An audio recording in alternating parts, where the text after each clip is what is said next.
Hi students, welcome to Ellen Thing. Today we are going to study a new topic, that is ratio of chapter 9 geometry and algebra. See, ratio. If the midpoint of a line joining two points divides the line into two equal parts. Okay. ഒരു പടം വരയ്ക്കാം. Mid point ഒരു point എടുക്കുക P. ഇത് mid point ആണെന്ന് കരുതുക.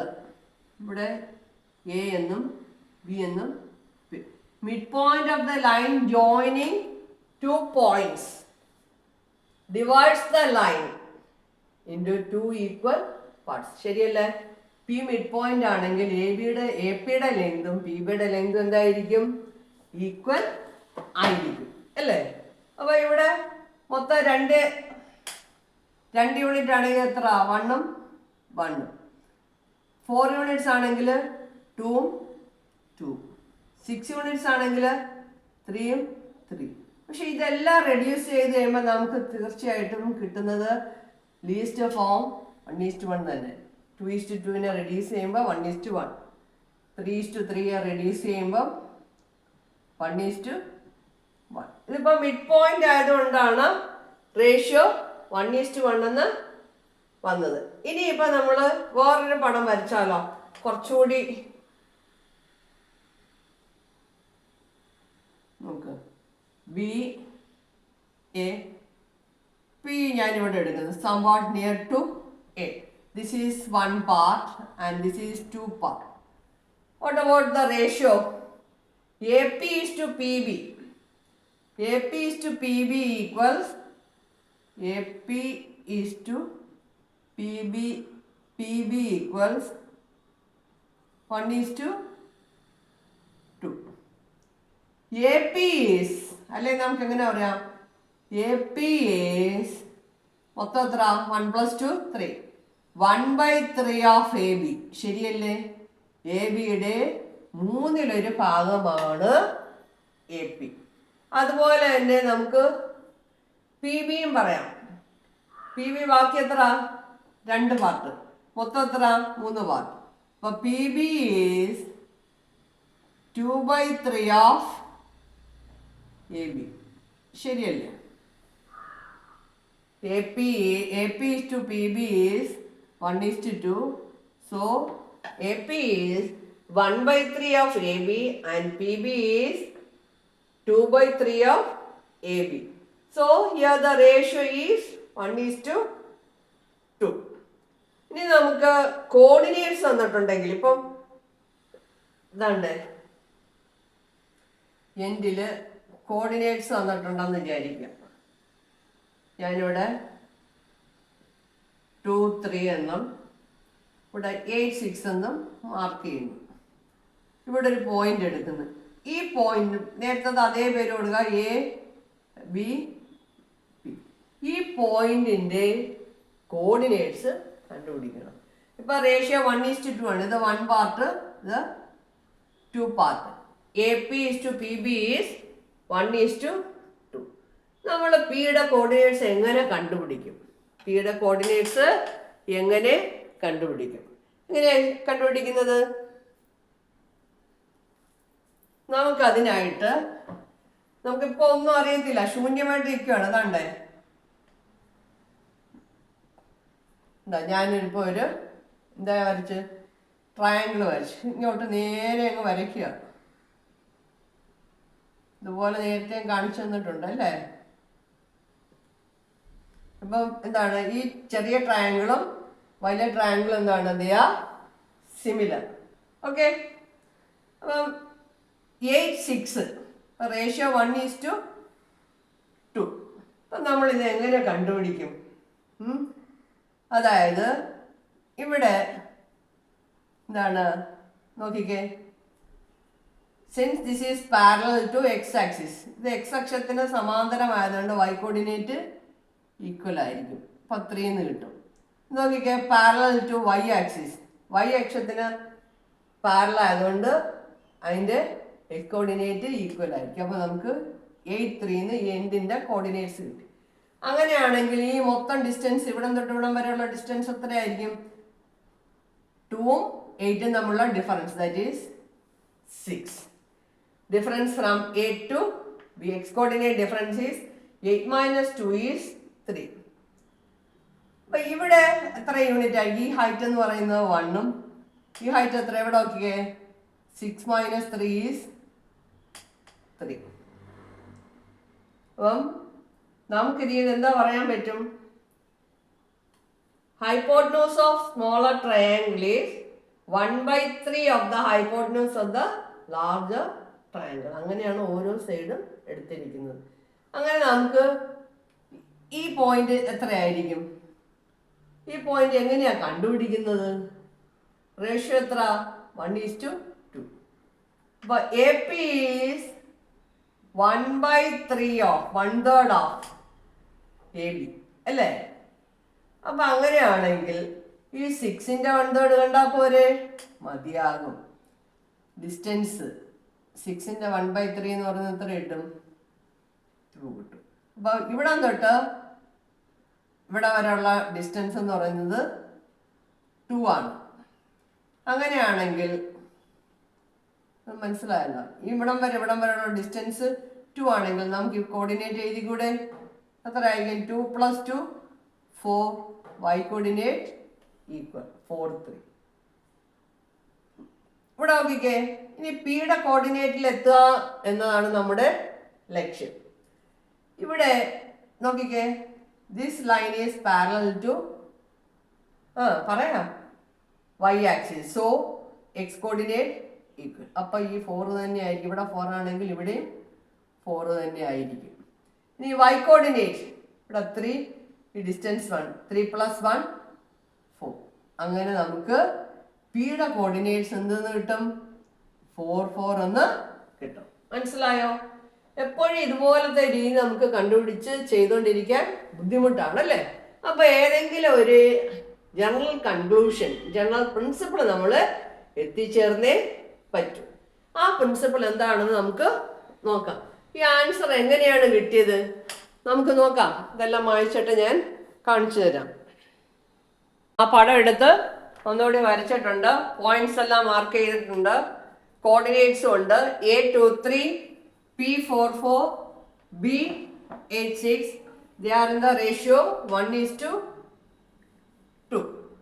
അപ്പോഴും നമുക്ക് നല്ല ട്രയാങ്കിൾ ഒക്കെ വരച്ച് എപ്പോഴും ചെയ്യുന്ന രീതി പ്രായോഗികമല്ല. പക്ഷെ നമുക്ക് ഈ ആൻസർ 4 4 എങ്ങനെ കിട്ടും? ആ നോക്കിക്കേ, എക്സ് കോർഡിനേറ്റ് എടുക്കാം 2 പ്ലസ് ഈ X coordinate difference 8 minus 2 into 1 out of 3, 1/3. എത്ര കിട്ടും? 2 plus 6 into 1/3 എത്ര കിട്ടും? 2 plus 2 equals 4. നമുക്ക് എക്സ് കോർഡിനേറ്റ് കിട്ടി. ഇത് എക്സ് ആണ്, എക്സ് കോർഡിനേറ്റ് ആണ്. ഇനി വൈ കോർഡിനേറ്റ് ആണ്. ഇതുപോലെ തന്നെ y എടുക്കാം 3 plus difference in y coordinate 6 minus 3 into 1/3. അപ്പോൾ എത്ര കിട്ടും? 3 plus 6 minus 3 is 3, 3/3 is 1, 3 plus 1 is 4. കണ്ടോ? നമുക്ക് 4 4 എന്ന ആൻസർ കിട്ടി. ഇനി ഇവിടെ നിന്ന് ബിന്ന് ഇങ്ങോട്ട് എടുക്കുകയാണെങ്കിൽ നമ്മൾ എന്ത് ചെയ്യണം? ഇവിടെ പ്ലസിന് പകരം എന്തോ കൊടുക്കണം? മൈനസ് കൊടുക്കണം. പിന്നെ എ പിയുടെ റേഷ്യോ നമ്മൾ എടുത്തത് 1/3. ഇനി പി ബിയുടെ റേഷ്യോ നമ്മൾ എടുക്കുകയാണെങ്കിൽ എത്ര എടുക്കാൻ? 2/3 ഓഫ് എ ബി. അപ്പൊ ആ സെയിം ആൻസർ കിട്ടുന്നത് ഞാൻ കാണിച്ചു തരാം. നമ്മൾ ഇവിടെ നിന്ന് ഇങ്ങോട്ട് എടുക്കുകയാണ്. X coordinate equals 8 minus difference 8 minus 2 into 2/3 equals 8 minus 2 is 6. 6 into 2/3. 2 to 4. 8 minus 4 is 4. മനസ്സിലായോ? ഇനി y കോർഡിനേറ്റ് അതുപോലെ തന്നെ 6 minus 3 into 2/3 എപ്പോഴും പോസിറ്റീവ് എടുക്കുന്നതായിരിക്കും നിങ്ങൾക്ക് കുറച്ചുകൂടി എളുപ്പം. 6 - 3 is 3 into 2/3. 6 - 2 is 4. Same answer തന്നെ കിട്ടും. ഇവിടെ നിന്ന് അങ്ങോട്ട് പോയാലും അവിടെ നിന്ന് ഇങ്ങോട്ട് പോയാലും ഒരേ ആൻസർ തന്നെ കിട്ടും. മനസ്സിലായല്ലോ? ഇങ്ങനെ നമുക്ക് ചെയ്യാം. നമുക്ക് പക്ഷേ ഫോർമുല ആയിട്ടൊന്നും ഇല്ല, ഈ രീതിയിലാണ് പറഞ്ഞിരിക്കുന്നത്. അപ്പോൾ അങ്ങനെ ഓർത്ത് ചെയ്യാം. ഇനി ഒരു സെൻട്രോയിഡിൻ്റെ കാര്യം കൂടി പറയുന്നുണ്ട്. അത് കഴിയുമ്പോൾ എക്സസൈസ് ക്വസ്റ്റ്യൻസ് ആണ്. നമുക്ക് സെൻട്രോയിഡ് എങ്ങനെയാണെന്ന് നോക്കാം. എന്താണ് സെൻട്രോയിഡ്? ഓക്കെ, ഈ ഫിഗർ നോക്കിക്കേ, ഒരു ട്രയാങ്കിൾ ആണല്ലേ. ട്രയാങ്കിൾ ഒരു പെർപെൻഡിക്കുലർ വരച്ചിരിക്കുന്നത്, അതായത് ആംഗിൾ ബൈസെക്ട് ആണ്. The bisector of angle of A triangle divide the opposite side in the ratio of the sides containing that angle. അതായത് ഈ ലൈനിൻ്റെ റേഷ്യോ എന്തായിരിക്കും? ഇവിടെ ഒരു പോയിന്റ് ഞാൻ ABCD എന്ന് കൊടുക്കാം. അപ്പോൾ AD/DB എത്ര ആയിരിക്കും? ഇത് 1ഉം ഇത് 2 ആണ്, അല്ല ഇതല്ലേ കൂടുതൽ. അപ്പോൾ 2ഉം ഇത് 3 ആണെങ്കിൽ അപ്പം തിരിഞ്ഞു പോയി. എന്തായാലും ഇതിൻ്റെ റേഷ്യോ എന്തായിരിക്കും? AD/DB = 2:3 ആയിരിക്കും. അതാ ഇവിടെ പറയുന്നത്. ഇവിടെ ഒരു പ്രോപ്പർട്ടി ആയിട്ടാണ് പറഞ്ഞിരിക്കുന്നത്, the bisector of the angle. Bisector means ഇത് രണ്ടും ഈക്വൽ ആണ് അല്ലേ. Bisector of the angle of A triangle divides the opposite side. ഇതിന്റെ ഓപ്പോസിറ്റ് സൈഡ്, ഈ ആംഗിളിന്റെ ഓപ്പോസിറ്റ് സൈഡ് അല്ലേ ഇത്. Divides the opposite side the ratio of the sides containing the angle. അപ്പം ഈ സൈഡ്, ഈ ആംഗിൾ കണ്ടെയ്ൻ ചെയ്ത രണ്ട് സൈഡ് ഇത് രണ്ടും അല്ലേ, ഇതിന്റെ റേഷ്യോയ്ക്കായിരിക്കും ഇത് ഡിവൈഡ് ചെയ്ത് പോകുന്നത്. ഇത് ബൈസെക്ടർ ആയതുകൊണ്ടാണ്, ആംഗിൾ ബൈസെക്ടർ ആണ്. ഈ പ്രോപ്പർട്ടി നിങ്ങൾ ഓർത്തിരിക്കേണ്ടതാണ്. ഇനി അടുത്തത് സെൻട്രോയിഡ് ആണ്. സെൻട്രോയിഡ് എന്ന് പറഞ്ഞാൽ എന്താണ്? Point of intersection of the medians. ഇതാണ് സെൻട്രോയിഡ്. സെൻട്രോയിഡ് എന്ന് പറഞ്ഞാൽ എന്താണ്? Point of intersection of the medians. We can draw 3 medians. അതായത് ഇതിൽ നിന്ന് എയിൽ നിന്ന് BCയുടെ മിഡ് പോയിന്റിലേക്ക് ജോയിൻ ചെയ്യുന്ന ലൈനാണ് മീഡിയൻ എന്ന് പറയുന്നത്. ബിയിൽ നിന്ന് ACയുടെ മിഡ് പോയിന്റിലേക്ക് ജോയിൻ ചെയ്യുന്ന ലൈൻ. അതടക്കം തന്നെ സിയിൽ നിന്ന് ABയുടെ മിഡ് പോയിന്റിലേക്ക് ജോയിൻ ചെയ്യുന്ന ലൈനാണ് എന്താണ്? മീഡിയൻ എന്ന് പറയുന്നത്. ഇത് മൂന്നും കൂടി ഇന്റർസെക്ട് ചെയ്യുന്ന പോയിന്റിനെയാണ് നമ്മൾ എന്താ പറയുക? Centroid. G is the centroid of this triangle. Centroid means point of intersection of the medians. It divides. So the ratio of AG/GD എന്തായിരിക്കും? AG is 2/3 of AD ആയിരിക്കും. ഇത് 2 part ആയിരിക്കും, ഇത് 1 part ആയിരിക്കും. അതിനെക്കുറിച്ചൊന്നും നിങ്ങൾക്ക് പഠിക്കാനൊന്നും ഇല്ല, ഞാൻ പറഞ്ഞു തന്നതേ ഉള്ളൂ. ഇനിയിപ്പം x1 y1, ഇതിൻ്റെ കോർഡിനേറ്റ് x1 y1ഉം ഇത് x2 y2ഉം ഇത് x3 y3 ആണെങ്കിൽ ഇതിൻ്റെ സെൻട്രോയിഡ് എങ്ങനെ കണ്ടുപിടിക്കും? സെൻട്രോയിഡ് G എന്നുള്ള പേരാണ് ഞാൻ കൊടുത്തിരിക്കുന്നത്. x1 + x2 + x3 y3 y1 plus കുറച്ച് താഴോട്ട് എഴുതാം അല്ലേ. എഴുതുമ്പം കൺജസ്റ്റഡ് ആയിട്ട് പോകുന്നു. സെൻട്രോയിഡ് കണ്ടുപിടിക്കാനുള്ള ഫോർമുല G x1 പ്ലസ് സെൻട്രോയിഡിൻ്റെ കോർഡിനേറ്റ്സ് x3 y3. ഇത് വെച്ചിട്ടുള്ളൊരു പ്രോബ്ലം ഉണ്ട്. y1 + y2 + y3/3. ഇത്രയേ ഉള്ളൂ സെൻട്രോയിഡ് കണ്ടുപിടിക്കാനുള്ള. സെൻട്രോയിഡിലെ coordinates, point of intersection of the medians is called the centroid of the triangle. How to find the centroid? If 3 vertices are given, add sum of the 3 coordinates by 3. Sum of the coordinates, y coordinate same way, y coordinate sum by 3.